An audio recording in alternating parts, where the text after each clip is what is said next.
शरीर में श्वास की मात्रा, प्राण शक्ति और ज़्यादा प्रभावित हो,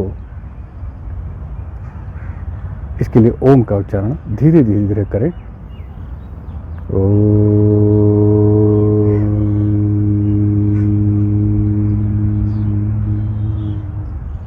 आज और अभी का जीवन ये बड़ा महत्वपूर्ण है, ये क्षण बहुत महत्वपूर्ण है।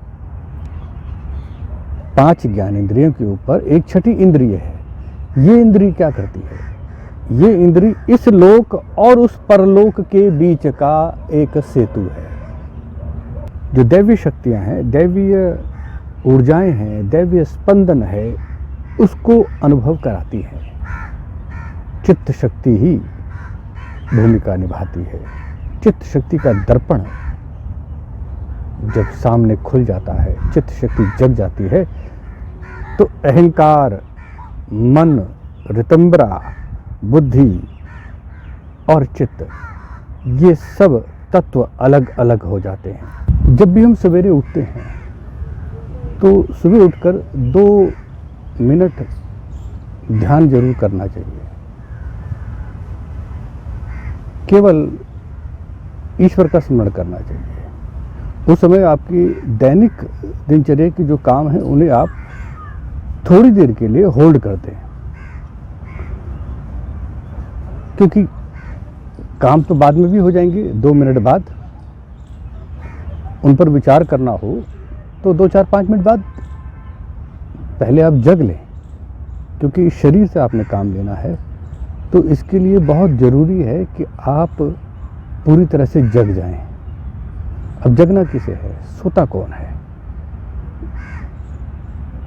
जब हम आंखें बंद कर कर लेट जाते हैं और हमें नींद आ जाती है, उस समय हमारी इंद्रियां भी सो जाती हैं। इंद्रियां मतलब कि जो देखना, सुनना, चखना, सूंघना, स्पर्श करना, ये सब कार्य जो हैं ये इंद्रियों से होते हैं। ये इंद्रियां सो जाती हैं। फिर सोते हुए आदमी को कुछ याद नहीं रहता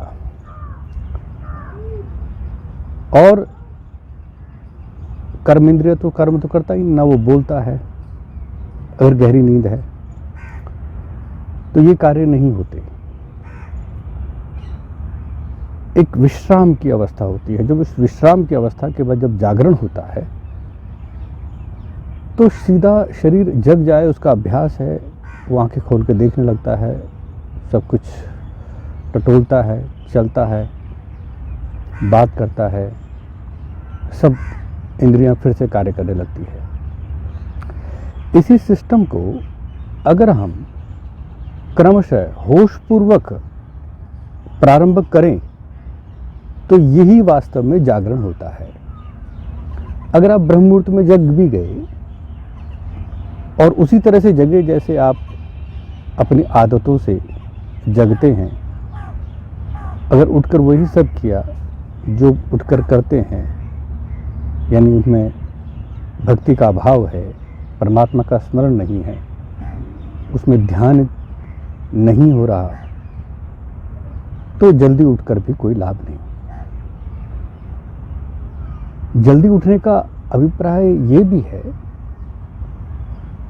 कि उस समय दुनियादारी की बातें आप कुछ देर के लिए होल्ड कर सकते हो।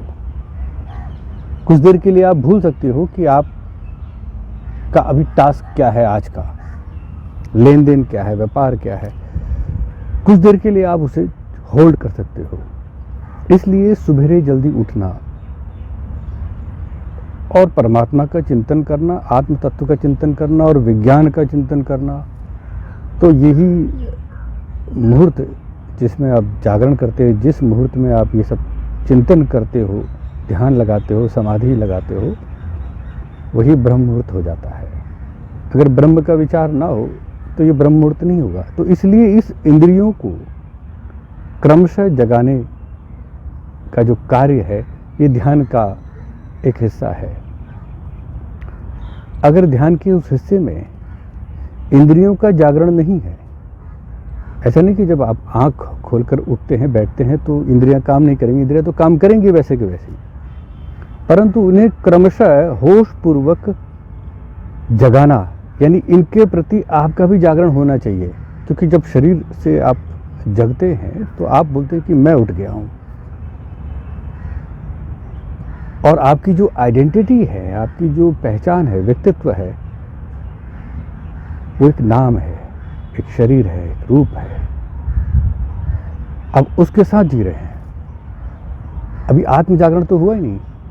जब तत्व से सबको हम अलग अलग करके देखते हैं तब वो होश पूर्वक जागरण होता है। क्योंकि जब आप गहरी नींद में थे तो वो सुषुप्त अवस्था थी, और बीच बीच में स्वप्न भी आए,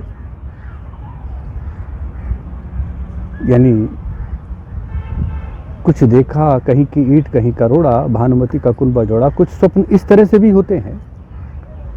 कुछ दबी इच्छाएं बाहर प्रकट हुई, कुछ कल्पना लोक की बातें दृश्य रूप में आई, कुछ काल्पनिक बातें आपके कानों में गूंजने लगी, कुछ विचारों को आप बार बार स्वप्न में दोहराते हैं। तो ये सब वासनाएं, इच्छाएं, ये स्वप्न अवस्था है। ये दूसरी अवस्था। तीसरी अवस्था है जागृत अवस्था। आज और अभी का जीवन ये बड़ा महत्वपूर्ण है। ये क्षण बहुत महत्वपूर्ण है। इस शरीर में आप फिर से अधिपत्य हो गए हैं, यानी स्वामित्व आपको प्राप्त हो चुका है। अधिपति हो गए हैं, अधिपत्य प्राप्त कर लिया है, स्वामित्व प्राप्त कर लिया है। तो इसको समझना भी जरूरी है। जब आप श्वास पे ध्यान लगाते हैं, नासिका के अग्रभाग में ओम का उच्चारण करें, ताकि आपकी श्वास की जो क्षमता है वो बढ़ जाए। शरीर में श्वास की मात्रा, प्राण शक्ति और ज़्यादा प्रभावित हो। इसके लिए ओम का उच्चारण धीरे धीरे धीरे करें।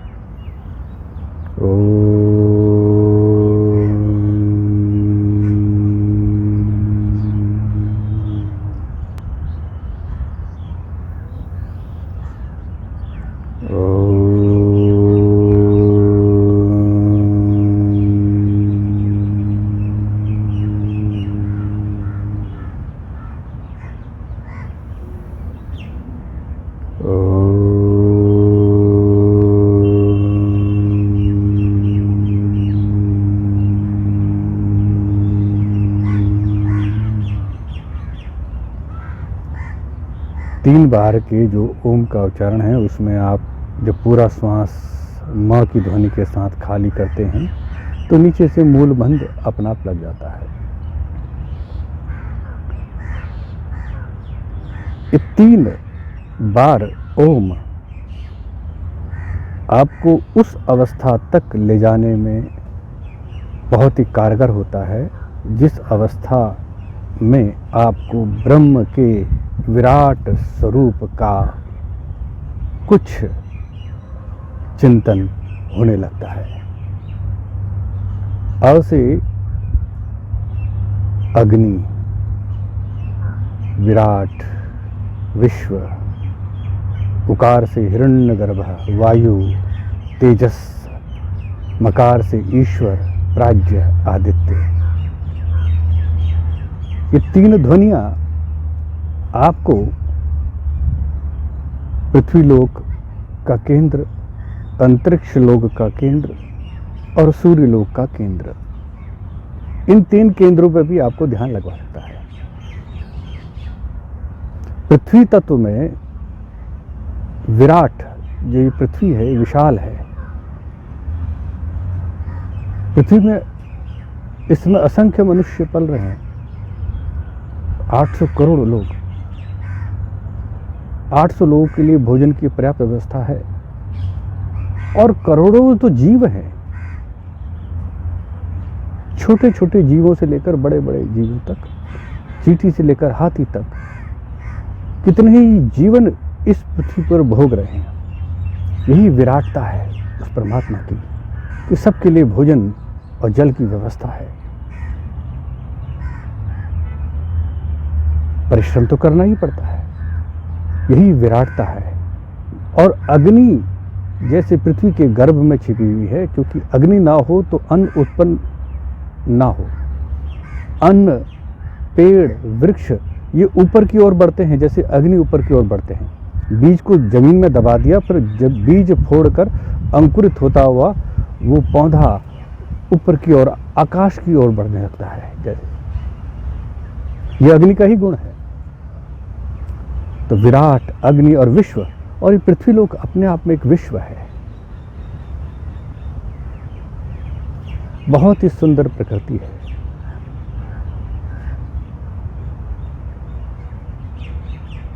तो अ की ध्वनि से विराट, अग्नि, विश्व, और उकार से जो अंतरिक्ष में स्थित है, वायु, हिरण्य गर्भ, यानी बीच की अवस्था, गर्भ अवस्था, ऐसा। हालांकि इस पूरा समस्त संसार, ये ब्रह्मांड उत्पन्न होने से पहले हिरण्यगर्भ के ही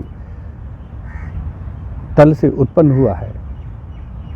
और हिरण्यगर्भ योगस्य प्रथमो वक्ता न अन्य पुरातनः, कि योग का प्रथम वक्ता, आचार्य यानी तत्व, ऋषि, गुरु, वो हिरण्यगर्भ है। वायु, तेजस, इस अंतरिक्ष में ही तेजस्वी सूर्य के समान तारामंडल, नक्षत्र मंडल,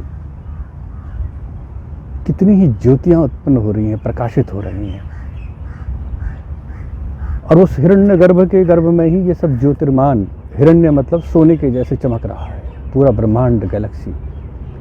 मकार से ईश्वर, प्राज्ञ, आदित्य, यानी इस पूरे ब्रह्मांड का अगर हमारा कोई केंद्र अगर हम माने, तो सूर्यलोक को हम उसका केंद्र मान सकते हैं। सूर्यलोक से ही जो जीवन है, इस सूर्यलोक के केंद्र में ईश्वर का वास है। इस आदित्य के अंदर हिरण्यगर्भ की ही छाया है। इस आदित्य के अंदर, सूर्य के अंदर ही वो ज्योति रूप परमात्मा प्रकाशित हो रहा है। जैसे हंस दूध और पानी को अलग कर देता है, ऐसे ही जो योगी लोग हैं, साधक लोग हैं, वो सूर्य के भीतर छिपी हुई ज्योति को अलग कर देते हैं। सूर्यो ज्योति ही सूर्य, कि सूर्य ही ज्योति है और वो ज्योति ही सूर्य है। परमात्मा स्वयं में सूर्य है, जिससे ये सूर्य प्रकाशित हुआ है। प्राज्ञ, कि उसकी बुद्धि में, उसके विज्ञान में, उसकी साइंस में कोई भूल नहीं है। चंद्रमा समय पर भ्रमण करता है, पृथ्वी अपनी धुरी पर लगातार समय पर घूम रही है, जिससे दिन और रात निर्धारित होते हैं। क्षण, मुहूर्त, घटिका, पल, काल की सूक्ष्म से सूक्ष्म गणना भी सही समय पर हो रही है, उसमें कोई त्रुटि नहीं है। संवत्सर, मास, महीने और संवत्सर, वर्ष, ये सब बन रहे हैं। उत्तरायण, दक्षिणायन भी हो रहा है। तो उसकी प्रज्ञा में कोई कमी नहीं है। और वही आदित्य है, वही ईश्वर है, समर्थों का समर्थ है। तो तीन ध्वनियों से जब ओम का उच्चारण करते हैं, तो आपकी चेतना ब्रह्म के उस स्वरूप का आभास करने लगती है कि जो इतना बड़ा व्यापक होकर फिर भी आपके हृदय में स्पंदित हो रहा है।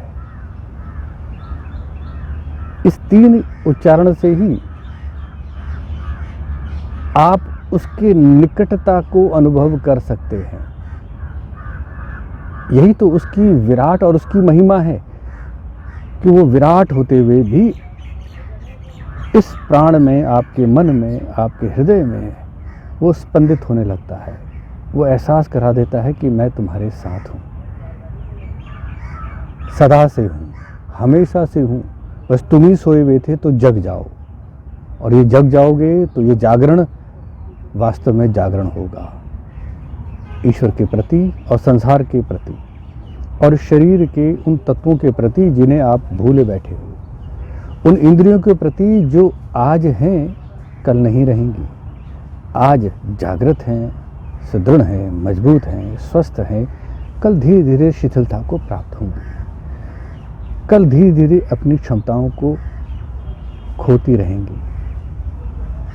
इसलिए इनका जागरण, इनका होशपूर्वक जागरण भी होना चाहिए कि घ्राण इंद्रिय का ध्यान, सूंघने की शक्ति क्रमशः यानी गंध, रस, जिह्वा का स्मरण, रसना इंद्रिय का स्मरण,